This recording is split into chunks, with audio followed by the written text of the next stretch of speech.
broadcasting worldwide. Today, it's a music. Bridging OFW around the globe through music, news, at entertainment na dala. Ito ang Bagong Tunog. Bagong Tunog. TV na, radyo pa. Live streaming and digital age.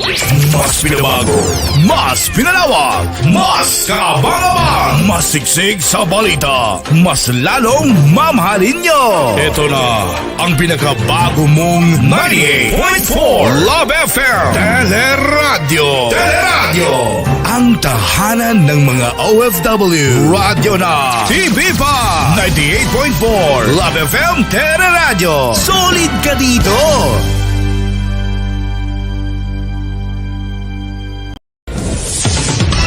Live broadcasting worldwide. Mas pinabago, TV na, radyo pa. Brings you the latest news update. Police identified but refused to divulge. Ipinutupad ng MECQ sa Mega Manila. Mga siksik na balita. Department of Environment and Natural Resources. Na malaki ang may tutulong para sa pagbibigay ng ayuda sa mga Sa loob at labas ng bansa. Delivering nothing but the truth. 24 oras. News with no bias. News with no exception. This is the new 98.4 Love FM Teleradio News Update. News Update. Every Monday to Saturday, 3 p.m. to 4 p.m. Pacific Standard Time and 9 a.m. to 10 a.m. Europe Time. Simulcast live at www.984lovefm.webly.com. 98.4 Love FM Teleradio News Update.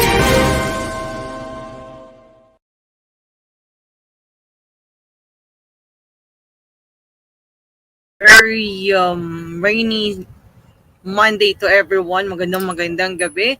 And you're now live simulcasting to 98.4 Love FM Teleradio website and also to our radio plus dito sa YouTube. I'll be posting another link later on. Pero this would be a very, very interesting interview with one of the famous and Facebook and TikTok sensation, ang isa sa mga pinakamagaling na photographer that create millions and millions of views from different photos that he created online. So wag na natin patagalin.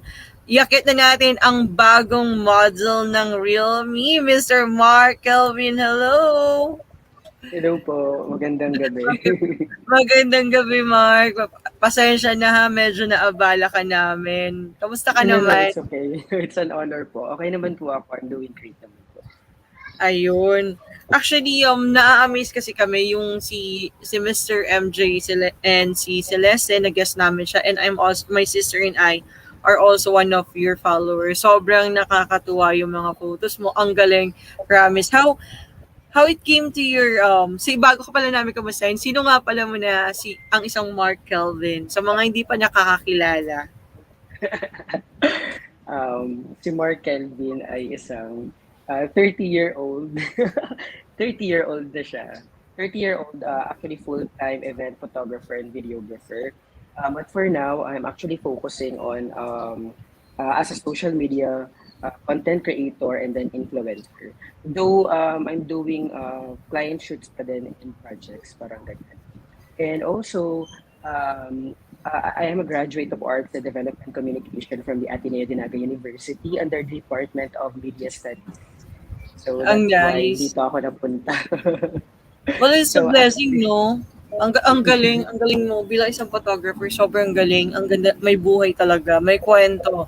Bawat picture yung hindi mo na kailangan lagyan ng caption, and it already show how goes that picture, ano yung story ng tao behind that photo. Sabihan nila, di ba, memories can be left, hindi na natin mababalikan yung mga araw na nagdadaan, but the only way to remind us what exactly happened that day is the photo. So, napakaganda talaga ng pictures ng mga ginagawa. But before you became the Facebook and TikTok sensation, how it came to your mind na maging isang street photographer? Di ba, you do it sa MOA, ganyan. Then, how it came to your idea na, magte-take ako ng picture? Who inspired you to do that? Actually, I didn't expected reaching this far talaga. Actually, sabi ko nga nung una, ayoko mag-TikTok. parang wala akong time for TikTok. But Mm. then, this pandemic happened. So, halos lahat na nasa TikTok. So, sabi ko, sige, maybe let's try.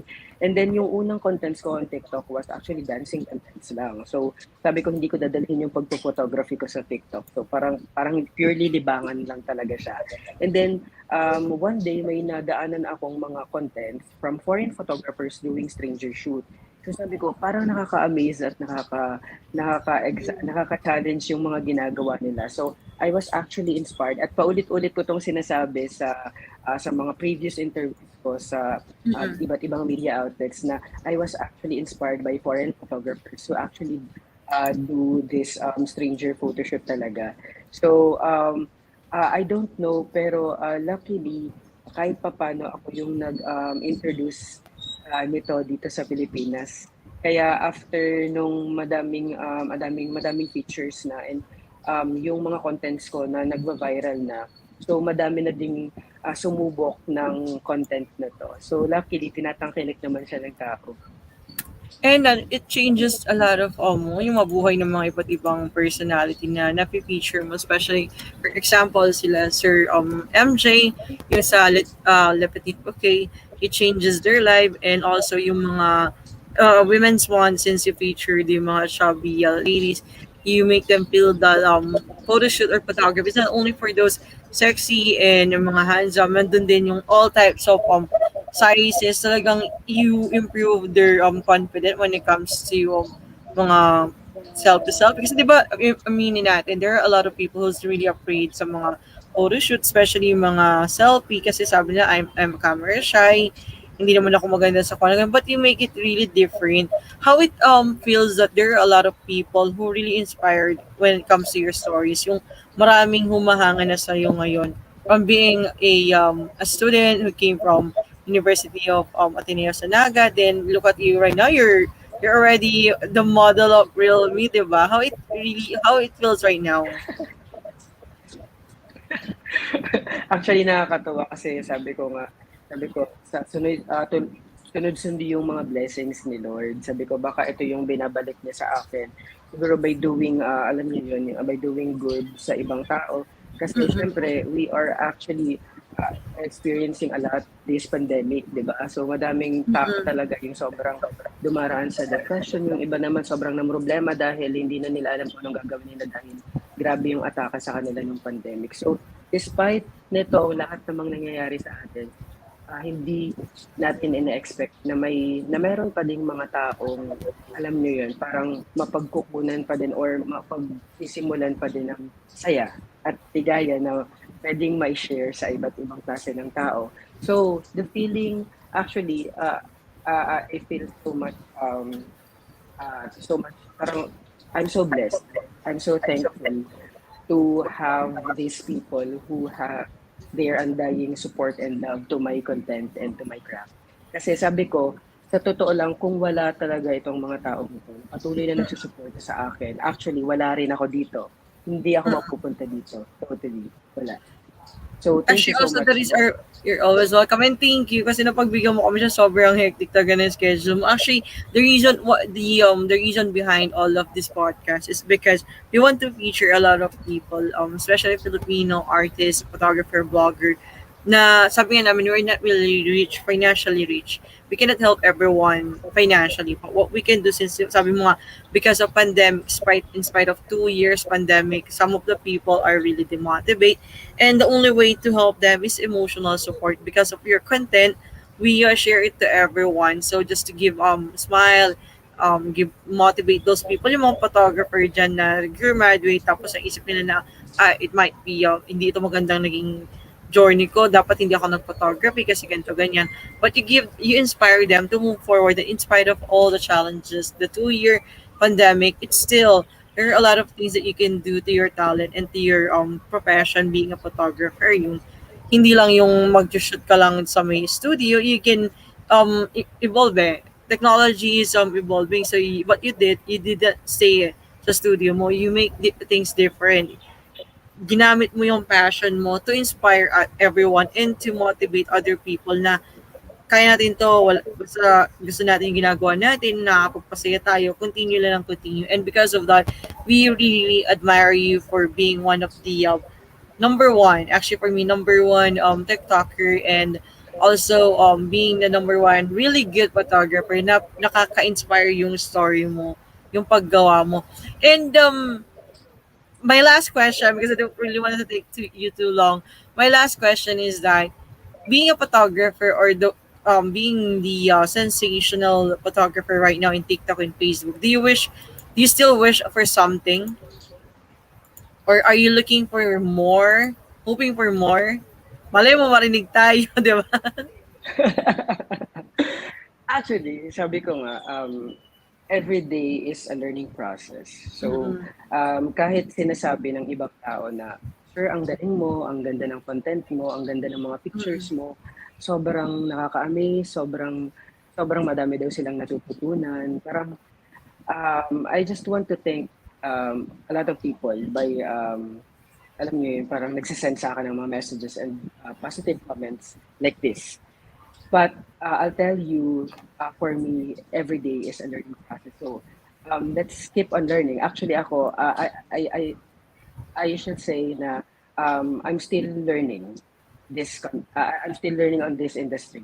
Parang kahit pa sinasabi nila na sobrang magaling na daw ako.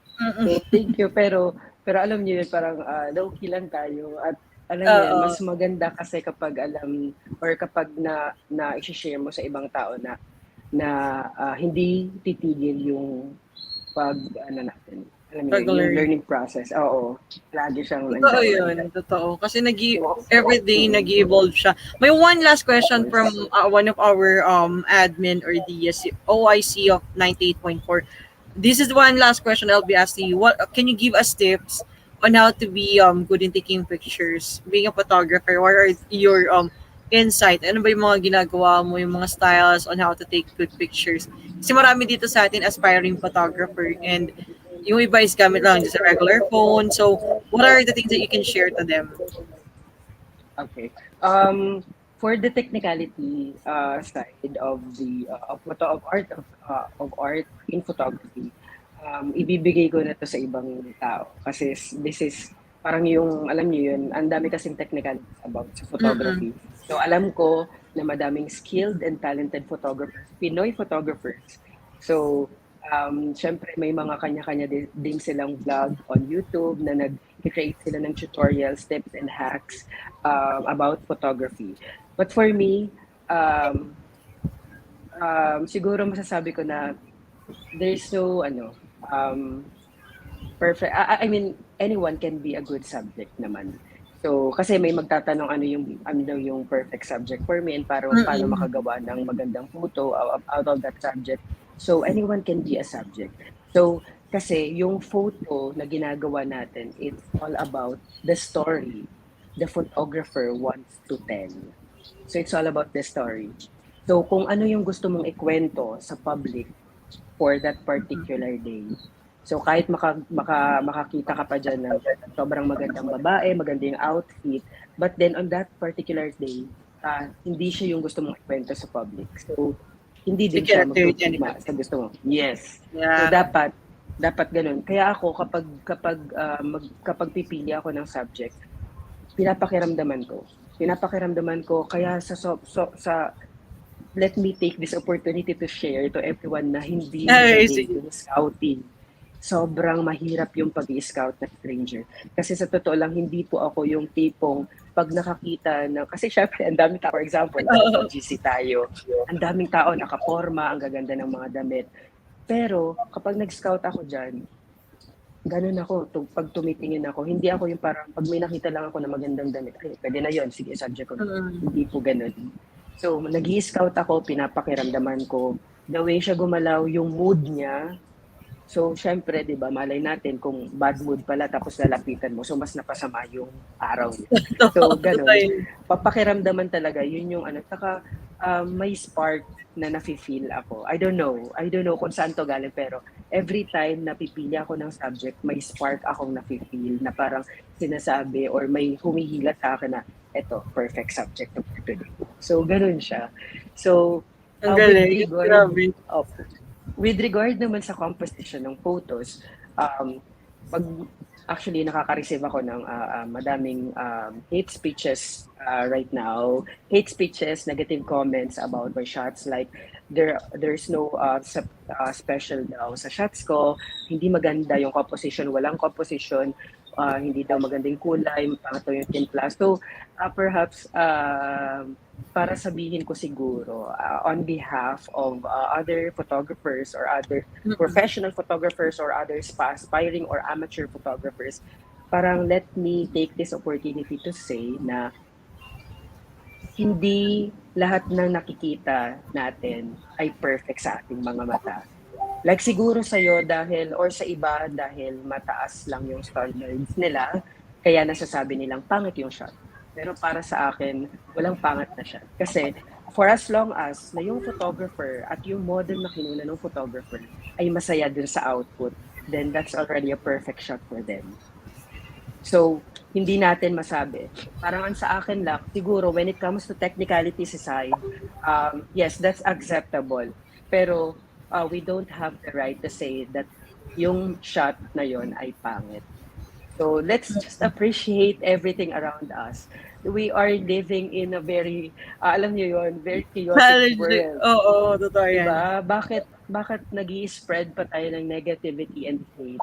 Well, why we can't just love each other and why we can't just support each other's craft and content? For as long as we are actually spreading good vibes, happiness, and love to everyone, di ba? So, yun lang. Actually, I'm not parang para sabihin ko na hindi lang ako basta photographer, diba? Parang I want to people to realize na even in our own simple way, we can appreciate other people just the way they are.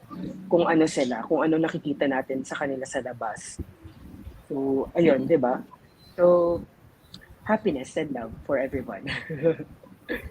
Totoo yan. Actually, alam mo, hindi mo wala yan. Bashers, negative comments, they're still there. Laging nandyan yan kasi syempre, once you're already hitting a lot of viewers and followers, some of them siguro iniisip nila yung bakit niya nagawa to, mas magaling naman ako sa kanya, ganyan, ganyan, ganun. Actually, take it as a challenge. Don't take it negatively. Tsaka, alam mo, yung mga nambabash na yan, I always tell it to everyone that your bashers are your number one fan. Kasi, imagine they are so busy. They bash you, but they're looking at your photos, diba? They give time to parang to check yung quality ng mga photos na ginagawa mo and everything. So, kaya mo na lang sila, just enjoy. The good thing is that they always say, don't focus on negative, focus on the positive, that you inspire a lot of people out there through social media platform, TikTok, IG, and Facebook. You inspire and make a lot of people happy. Especially yung mga photos mo, yung sa may, nagtitinda ng balloon si tatay. Yun, yung sa Marikina din, yung also yung photoshoot nung matanda din na doon sa pinto, dating 25 years siyang, I think, ano siya, yung sa mini-stop. Oo, yung mini-stop ba yun? Intramuros. Oo, sa Intramuros, dati siyang traffic enforcer, then yun, yung, diba, at least, you remind a lot of people being kind to everyone, no matter their type of job, yung klase ng pananamit nila, they also need respect and love. So you remind a lot of people about kindness, not only taking pictures, but you give heart to your photo and you give stories to every content that you made. Hindi lang siya yung basta makapag-content ka lang, you give stories. But because of that photo, you already tell everyone what is inside that content. And we really amazed for you, and we are so blessed to have you right now. And again, I will not really take it longer. Mark, I'm gonna give you the limelight. Pwede mong batiin sino gusto mong batiin, invite them, promote. I'll give you the floor. Iwan kita dito, then take this opportunity to say whatever you want to say. Okay? Yan.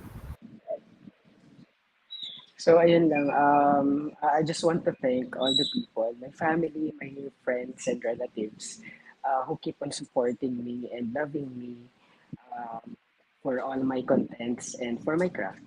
So maraming salamat at salamat din sa mga regular clients ko availing my photography skills. And then, ayun lang for my future clients. I'll see you soon. I'm excited to work with you. And sa lahat ng naging models ko sa mga contents ko, you were all amazing. So, wala akong masabi kasi ang iniisip ko niyan, parang sa pag-appreciate ko sa inyo kung ano kayo. Um, Sana mas na-boost ito at alam niyo yun, mas na-highlight pa yung self-fulfillment and self-love natin sa bawat isa. So, ayun lang. And for plugging, ayun, Kelvin Markulit yung name ko sa lahat ng social media. Like on TikTok, please follow me on TikTok, Kelvin Markulit. IG din, Kelvin Markulit, and also Facebook page, Kelvin Markulit din, for more contents. And ayun, sa lahat ng positive comments, guys, you really amazed me. Parang kayo yung nagiging lakas ng loob ko ngayon. Kasi sa totoo lang, just to share, kapag nalulungkot ako or perhaps minsan parang nade-demotivate ako to continue, parang nagbabasa lang ako ng contents, ng comments, nagbabasa lang ako ng positive comments. Your heartwarming words are um, so much helpful sa akin kapag nafe-feel ko na down ako. So, ayun lang. Thank you so much sa lahat. At dito sa show niyo po, maraming salamat po, Love FM, for having me.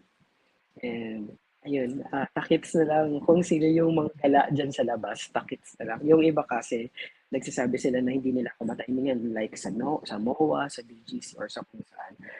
Maybe one day, someday, di ba? Kasi may iba akong nakakasalubong na sinasabi nila na, sir, tagal na namin po namin kayong inaabangan.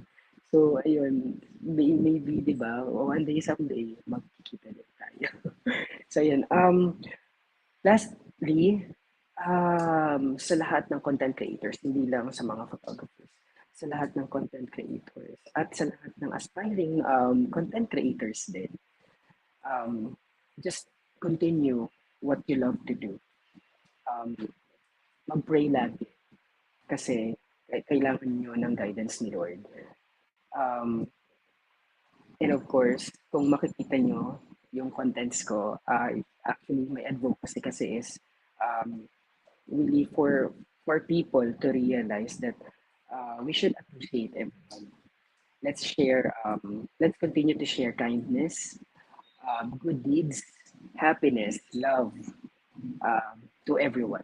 Kasi kailangan na kailangan yung lahat ng tao. Kasi we'll never know, maybe yung nalapitan yung tao, may pinagdadaanan pala. Tapos kayo yung naging liwanag niya para magpatuloy sa buhay. So, ayun.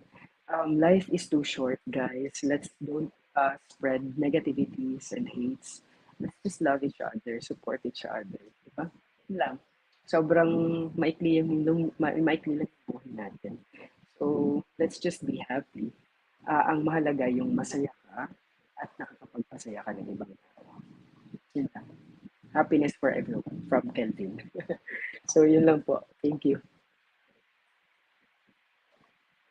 Mark, may nakalimutan kay promote. Ano po yun? Yung real view mo, bigyan kayo sa yung i-promote mo. Sige, baba ako. Oh, sorry. So, yun lang.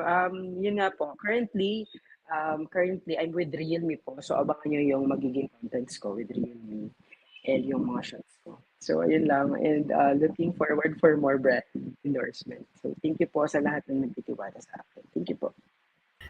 Ayan, maraming salamat. Mark, later post ko yung video kasi nasa YouTube lang siya. But thank you so much again for your time. I hope masalubong kita sa High Street sa BGC sooner or later, okay? And thank you again for your time. Maraming salamat that we have this chance to interview one of the famous and sensational photographer in TikTok and in Facebook and even in Instagram. 98.4 is always welcome you anytime. Kung may gusto kang i-plug, i-promote, just ping us. And we're happy to have you here and more longer interview. I know marami ka pang gagawin ngayon. We don't want to take more of your time. Maraming salamat again from all the staff and all of from our founder owner DJ Len Rome, all the way from Poland. We want to extend our appreciation, yung pasalamat namin sa iyo sa time na binigay mo sa amin. And God bless more people to inspire, more photos to show with us, more stories and content to share. And maraming salamat. Do take care, Mark, sa lagi mong lalakad-lakad dyan sa kali sa paghahanap ng iyong magiging model, and hope sooner or later yung pinaka-big break mo talaga will out there, makasalubong mo nawa siya. And again, maraming salamat. Ingat and take care from 98.4 Love FM. We are now signing off. Thank you, Mark. Bye-bye po. Thank you so much po. Broadcasting worldwide. Today, it's a music. Bridging OFW around the globe. Through music, news, at entertainment na dala. Ito ang Bagong Tunog. Bagong Tunog. TV na, radyo pa. Live streaming and digital HD. Mas pinabago, mas pinalawak, mas kaabang-abang, mas siksik sa balita, mas lalong mamahalin nyo. Ito na ang pinakabago mong 98.4 Love FM Teleradyo.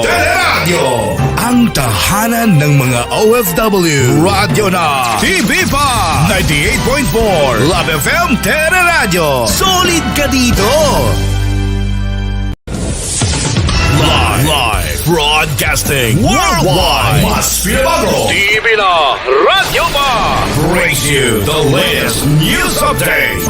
Police identified but refused to divulge Ipinatupad ng MECQ sa Mega Manila. Mga siksik na balita. Department of Environment and Natural Resources. na malaki ang may tutulong para sa pamimigay ng ayuda sa mga Sa loob at labas ng bansa. Delivering nothing but the truth. 24 oras. News with no bias. News with no exception. This is the new 98.4 Love FM Teleradio News Update. News Update. Every Monday to Saturday, 3 p.m. to 4 p.m. Pacific Standard Time and 9 a.m. to 10 a.m. Europe Time. Simulcast live at www.984lovefm.webly.com. 98.4 Love FM Teleradio News Update.